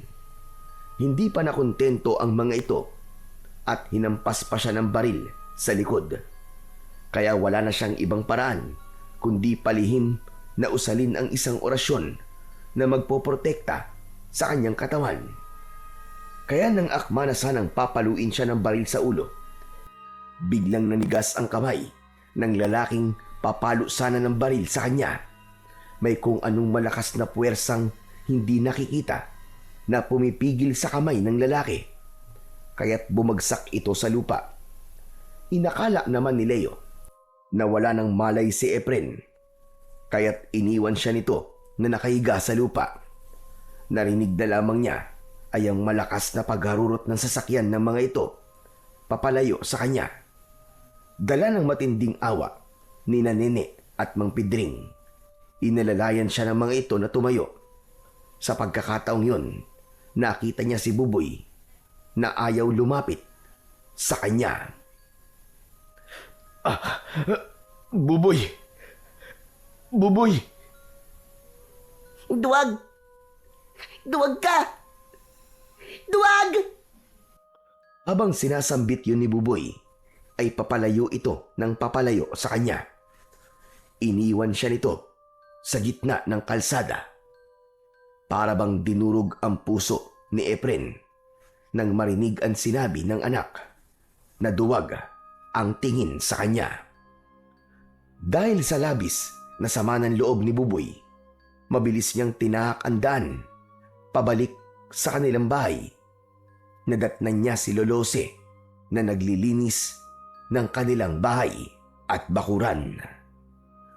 Oh, Apo! Bakit umuwi ka kagad? Nasaan ang Kuya Efren mo? Bakit hindi mo kasama? Tumigil sa pagtakbo si Buboy at umiiyak na hinarap si Lolose. Nagsinungaling po kayo sa akin, Lolose! Nagsinungaling po kayo sa akin! At sabi niyo po matapang si Kuya Efren, pero nagpabugbog lamang siya sa mga tauhan ni Mang Leo. Mahina siya, Lolo. Mahina siya. Isa siyang duwag. Wala siyang kwenta. Niloko niya tayo. Aba, baka naman nagkakamali ka lang, Apo. O di kaya natutukan ka ng baril, Kaya hindi siya lumaban. Kahit ano pa po sabihin niyo, Lolo Jose, hindi na po ako maniniwala sa inyo. Dahil ang totoo matapang kapag nasaktan, lumalaban. Pero siya, wala siyang ginawa. Hinayaan niya pong bugbugin siya ng mga taong yun. Nakakahiya siya sa mga tao. Ako pa naman ang kasama niya. Isa siyang duwag! Isa siyang duwag! Tuluyan nang hindi napigilan ni Buboy ang galit at mabilis siya nagkulong sa loob ng kwarto. Ang buong akala niya ay meron ng taong magtatanggol sa kanila, ngunit nagkamali pala siya. Pagkalipas ng ilang minuto ay narinig niya na dumating si Efren, kausap si Lolose. Lolose, si Buboy po. Nasaan po siya? Hayaan mo na muna si Buboy. Hindi ko alam kung bakit ganun na lang ang galit niya sa'yo. Alam ko ang ginawa sa'yo ni Leo. Pagpasensyaan mo muna ang ginawa sa'yo ng mga hayop na yun. Alam ko kung kailan ang araw nila. Nagawa ko na po ang unang hakbang, Lolose. Pagsisisihan nila ang ginawa nilang pagpapahiya sa akin. Lalo na nasa harapan ni Buboy. Buong araw na nagkulong ang batang si Buboy sa silid ni Lolose. Habang si Efren naman ay nagpunta sa kakahuyan, naghanap siya ng ilog na pwede niyang paglinisan ng katawan. Isinabay niya ang ritual, pagdidikdik ng asin, kasama ng maraming sili. Habang basa ang damit, tadtad ng sugat ang kanyang katawan, ipinagdikit niya ang dalawang palad habang nakapikit. Sa harap ng mga dinurog na sili, lumitaw ang kulay pulang usok na si Efren lang ang nakakakita. Umangat yon at bumalot sa kanyang buong katawan, maging sa kanyang palad. Kasunod ng pagkakaroon ng liwanag sa kanyang mga mata, unti-unting naghilom ang kanyang sugat sa katawan. Dinukot niya ang barya sa bulsa na pinagbentahan niya ng sili. Isinama niya yon sa mga dinikdik na sili. Pagkatapos ay nilagyan ng tubig at inilagay sa malinis na bao ng nyog. Ito na ang simula. Ito na ang simula ng kalbaryo niyong lahat. Pagkatapos magsagawa ng ritual, umuwi siya ng bahay ni Lolose. Madilim na at tahimik ang gabi nang pumasok sa loob ng silid si Efren. Kinuha niya ang tungkod na may talim sa dulo, pati ang salakot, at isinuot yun sa kanyang ulo. Ibinabad niya ang talim sa katas ng sili na may asin at barya. Saka inilagay ang katas sa isang bote na may pang-spray. Isinuksok niya yon sa bewang at tahimik na umalis. Samantala, habang nagkakasiyahan sina Leo at ang mga barkada nito, ay pinag-usapan ng mga ito ang nangyaring pambubugbog nila kay Efren. Ano? Nakita niyo ba kung paano kong inilampaso ang hayop na yun? Wala na yun. Panigurado magtatanda na siya, mga pare. Kaya ipagdiwang natin ang tagumpay natin. Sabay-sabay na nagtaas ng baso ang mga ito, saka pinag-umpugan bilang tanda ng pagdiriwang nila. Pagkatapos, pinaglaruan naman ni Leo ang baril. Itinutok yon sa mga kasama habang kumakanta. Mula sa likod naman ng pinto ng bahay ni Leo, nakatayo si Efren.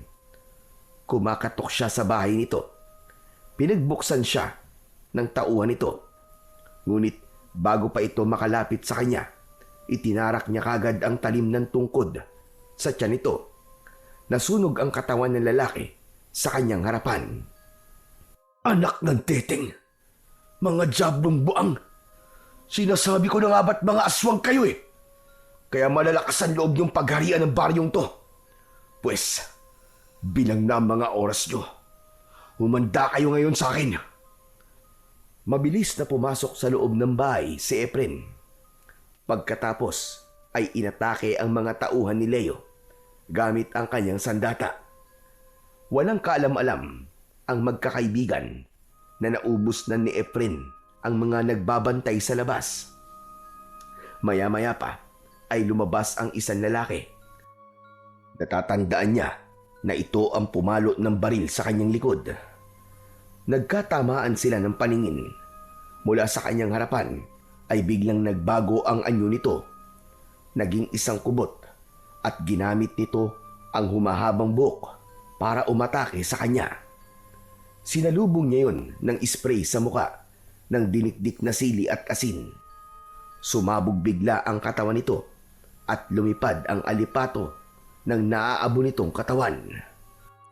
Babalik ka na ngayon sa impyernong pinanggalingan mo. Iniwan ni Efren ang abo na kumalat sa sahig at mabilis na pinasok ang silid na kinaroroonan ni Leo. Hindi agad nakagalaw ang mga ito. Nakaawang ang bibig na nakatingin sa kanya. Magandang gabi mga kaibigan. Nandito ako para maningil ng pautang. Napatayo si Leo. Subalit nahampas na ito ng tungkod ni Efren. Bumagsak ito pabalik sa upuan habang ang dalawa naman itong kasama ay umatake sa kanya. Mabilis na kumilos si Efren. Sinalubong niya ito ng isang malakas na sipa at nang bumagsak ang mga ito sa sahig, ipinainom niya sa mga ito ang dinikdik na sili at asin. Nagkikisay ang katawan ng mga ito habang bumubula ang bibig. Pagkalipas ng ilang segundo, sumabog ang katawan ng mga ito at nasunog. Anong pinainom mo sa kanila? Sabihin mo! Anong pinainom mo sa kanila? Gusto mo talagang malaman? Sige, sasabihin ko. Lason ang pinainom ko sa kanila. Lason mula sa dinikdik na sili at asin. Pagkasabi nun ni Efren, sinakal niya sa leeg si Leo, pero nagbago rin ang anyo nito. Humaba ang buhok, nagkulay pula ang mga mata, humaba rin ang pangil sa bibig at kuko nito sa mga daliri. Hindi siya maaaring magkamali. Si Leo ang aswang na binuhusan niya ng langis nang makita niya ito sa daan. Mabilis silang naglaban. Tumalsik si Efren at pasadsad na bumagsak sa sahig. Pero agad din siya nakabawi. Sumugod siya at inatake niya ng saksak ang dibdib nito. Kasabay ng pagbagsak nito sa sahig, sinakyan niya ito sa tiyan at itinaktak niya ang laman ng bote sa bibig nito. Nagkaroon ng kulay pulang usok ang bunganga nito. Nagkikisay ang katawan habang bumubula ang bibig. Tinubuan ito ng bukol sa balat. Pumuputok-putok na parabang kumukulo sa loob hanggang sa tuluyan na itong namatay. Nilapitan niya si Leo. Pinugutan niya ito ng ulo. Binitbit niya ang ulo nito palabas ng bahay, saka inilagay sa maliit na kahon na gawa sa tabla. Tumutulo ang dugo nito mula roon. Yun ang gagamitin niya para malason ang kapwa nito aswang. Dinala niya yon sa bahay ni Lolose para magsagawa ng panibagong ritual.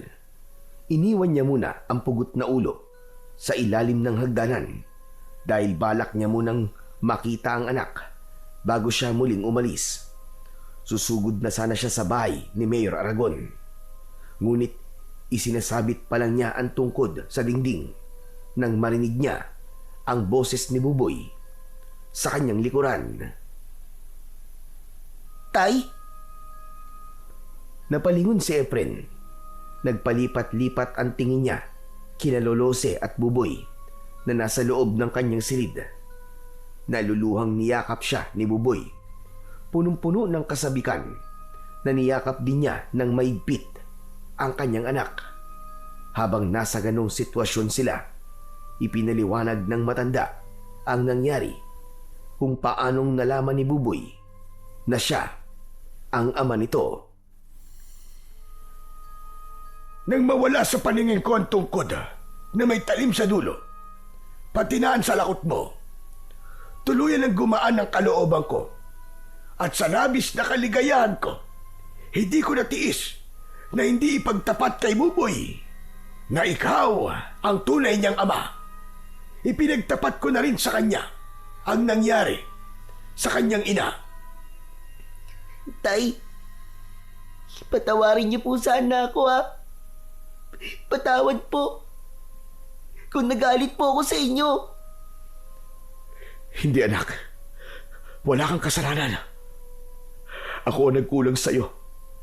Kaya ako ang dapat na humingi ng tawad sa'yo, anak. Sana, matuldo ka na talaga ang kasamaan ni Mayor Aragon. Alam mo ba kanina, habang wala ka at nagpupulong kami ng mga kasama ko, pinaulanan niya ng bala ang mga taong nakikisa sa akin at pinagbantaan niya ako na kapag hindi pa kami umalis bukas, susunugin niya ang bahay ko. Tulungan mo ko, Efren. Ikaw na lang ang maaasahan namin na magtatanggol sa amin. Tulad doon ang sinabi ko nung una, nakahanda po akong tumulong sa inyo. Hindi ako makakapayag na gawin nila sa inyo yon. Bumitaw si Efren sa pagkakayakap kay Buboy at kinausap ito. Anak, dito ka lang ha. May kailangan lang akong tapusin. Samahan mo muna rito ang lolo mo. Sasama po ako sa inyo, Tay. Alam ko na po na si Mayor Aragon ang pumatay kay nanay. May nakakita po sa kanya habang nagbabago po ang anyo niya bilang isang aswang na kubot. Nakita raw po ni Mang Pedring kung paano po niya pinatay si nanay. Napatingin si Efren kay Lolose. Tumango ang matanda at hinawakan siya nito sa balikat. Nasa likod mo lang kami, Efren. Malaki ang may tutulong ng anak mo sa gagawin mo. Isa pa, gusto ko rin magpasalamat sa pag-ako mo sa kasalanan ko noon. Kahit kailan po, Lolose, ay hindi po ako nagsisi sa pag-ako ko sa kasalanan nyo. Ginawa ko po yun dahil sa pagkakaligtas nyo sa buhay ko.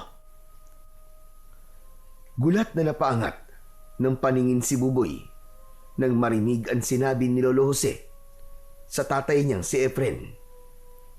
Teka. Kung ganun po, si Lolo Jose po ang totoong pumatay sa pinuno ng mga aswang at inako lamang ni tatay ang kasalanan nyo? Pero bakit po? Paano po nangyari yun? Dahil napatay niya ang aswang habang inililigtas niya ako. Kung hindi dahil sa kanya, Buboy, baka patay na ako ngayon. Isa pa, siya ang lolo ni Marisa, ang nanay mo. Kaya hindi ko hahayaan na makulong siya ng dahil sa aswang na muntik nang pumatay sa akin. Nanlaki ang mga mata ni Buboy nang marinig yun mula sa kanyang ama. Hindi siya makapaniwalang magkadugo sila ng matanda. Patawarin mo ko, Apo. Hindi ko sinasadyang itago sa iyo ang buong katotohanan. Ngayong alam ko na kung sino ang pumatay sa asawa ko. Humanda sila. Matitikman nila ang pait ng ganti ko. Ano na ang plano mo ngayon, Efren? Kung bukas sila kikilos, uunahan ko sila, Lolose. Sasama po ako sa inyo, Tay. Ipag-iiganti ko rin po ang nangyari kay nanay. Payagan niyo po ako. Pero anak, masyado mapanganib to para sa'yo. Efren, sige na. Isama mo na si Buboy. Kabisado niyan lugar. Teka, saan ba ang balak mong pumunta? Doon po, sa mansyon ni Mayor Aragon. Ipapadala ko sa kanila ang pugot na ulo ni Leo. Ibubuhos ko sa ulo ng anak niya ang katas ng lason ng dinikdik na sili at asin at barya. Sa sandaling makita nila ang laman ng kahon, lahat ng makakakita sa pugot na ulo ay makakalanghap ng lason mula sa singaw ng sili. Ako po ang gagawa ng paghatid ng kahon sa mansyon, Tay. Gusto ko pong makita kung paano pong masaktan ang hayop na Mayor Aragon na yun sa pagkawala ng kanyang anak.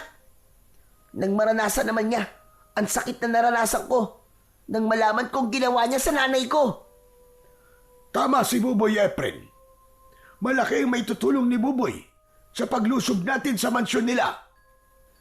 Wala na ngang nagawa si Efren, kundi ang pumayag sa gusto ni Buboy. Pagkatapos na magsagawa ng plano at ritual ni Efren, nagsimula na silang maglakad papunta sa mansyon. Nalaman naman ni Buboy na tanging ang aswang nakubot lamang ang malalason ng amoy na ginawa ng kanyang ama. Kaya tiwala siyang hindi siya malalason kahit dala niya pa ang kahon. Samantala, si Lolo Jose naman ay nagsama ng ilang mga tao na sasama sa kanila sa pakikipaglaban. Dala ng mga ito ang matutulis na si Bat, Itak, at si Buboy naman ay ang dinikdik na asin na may sili at barya. Habang si Efren naman ay ang tungkod na may talim sa dulo. Pagkarating nila sa tapat ng mansyon ay maraming tao. Parang may kasiyahan ang mga ito. Tahimik na pumasok sa loob ng mansyon si Buboy. Dala ang kahon na nakabalot pa sa papel na pangregalo. Nagpanggap siya na bisita sa mansyon, kaya't hindi siya napapansin ng mga tauhan ni Mayor Aragon. Narinig niya ang usapan ng mga ito. Maraming salamat sa pagdalo sa kaarawan ng anak kong si Leo. Pasensya na kayo at wala pa siya. Siguro nasa barkada na naman niya. Pero maiba tayo. Asahan ninyo na mabibili ko na at maibibigay sa inyo ang lupa ni Lolo Jose. Nakipagkamay si Mayor Aragon sa dalawang negosyanteng kausap nito, kaya hindi nito napapansin si Buboy na nakatayo sa gitna ng bulwagan.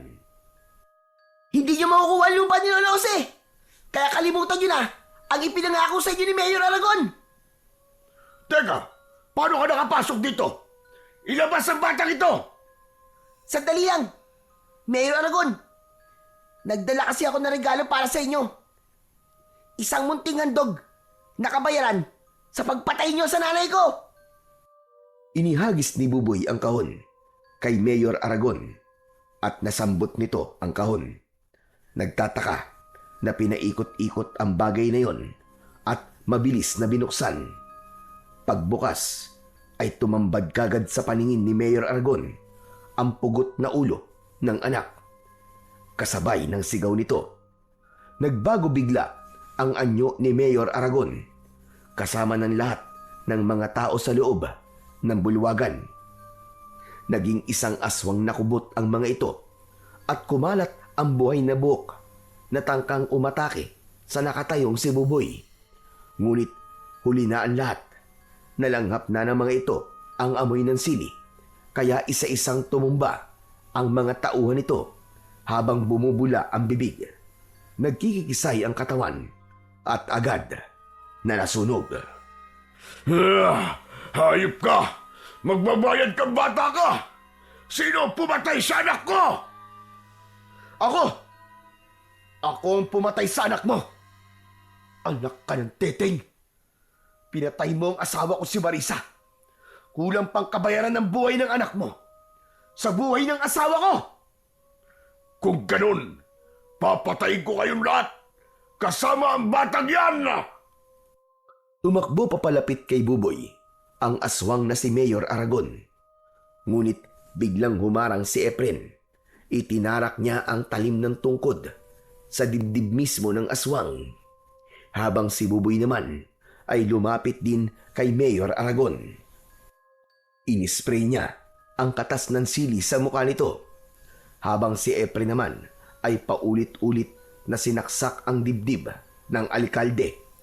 Sumugod na rin ang taong bayan at pinagtulungan ng mga ito na saksakin ang nagkikikisay na katawan ng mga natitirang tauhan ni Mayor Pinagmasdan ng mag-ama kung paanong unti-unting nalalason ang katawan ng mga ito. Tumubo ang malalaking bukol sa katawan ng aswang na kubot at nanlalaki ang mga mata habang pilit na tumatayo para lumaban sa kanila. Subalit bumula ang bibig nito hanggang sa tuluyang masunog ang katawan ni Mayor Aragon. Naluluwang napatingin si Buboy sa muka ng kanyang ama na si Mang Efren. Tay, gumana po ang lason na ginawa nyo. Hindi ko po alam na mahusay po pala kayong gumawa ng lason. Matututunan mo rin ang lahat ng yan, anak. Balang araw ay dalawa na tayong haharap sa mga aswang na kagaya ni Mayor Aragon. Tuluyan ng nakalaya ang baryo ng Garoma sa ganid na pamamahala ng isang kurap na kawani ng gobyerno. Sana ay wala nang kagaya niya ang muling maghari sa lugar na ito. Tara na mga kasama! Makakahinga na tayo ng maluwag! Wala na si Mayor Aragon! At dahil sa kasama natin na si Efren, nagawa natin magtagumpay! At siyempre, kasama ang kanyang anak na si Buboy! Mabuhay ang mag-ama! Mabuhay ang mag-amang manunugis! Sabay-sabay na umalingaw-ngaw ang malakas na boses ng mga tao kasama ang mag-ama na sina Nene at Mang Pidring. Sama-sama silang lumabas ng mansyon at naiwan ang naaabong katawan ng mga aswang na kubot. Magmula ng gabing yon ay tuluyang bumalik ang katahimikan sa baryo. Naibalik din ang lupang kinamkam ni Mayor Aragon sa mga tao. Pagkalipas ng 2 linggo ay magkasama na ang mag-ama sa pagtitinda ng sili sa mga tao. Magmula kasi na masaksihan ng mga tao ang bisa ng sili sa mga aswang, ay kinahiligan na ng mga ito na gumamit ng sili sa lahat ng lulutuin. Dumami ang suki ng mag-ama at dahil sa malaking halaga na naiipon ni Buboy sa paglalako ng sili, ipinagpatuloy niya ang kanyang pag-aaral. Si Efren naman ay nanatili bilang isang salamangkero na biyasa sa paggawa ng lason sa pamamagitan ng orasyon at ritual. Natutunan ni Buboy na ang pagiging masama sa kapwa ay palaging may katapat na kabutihan na tatalo sa kanilang kasamaan. Walang permanente sa mundo. Lahat ay mawawala at ang labis na paghahangad sa yaman kailanman ay hindi rin magtatagal. Dahil ang yaman na naipon mo sa lupa ay hindi mo madadala hanggang sa hukay. Pero ang kabutihan na iyong nagawa ay mananatili sa alaala ng lahat, magpakailan paman.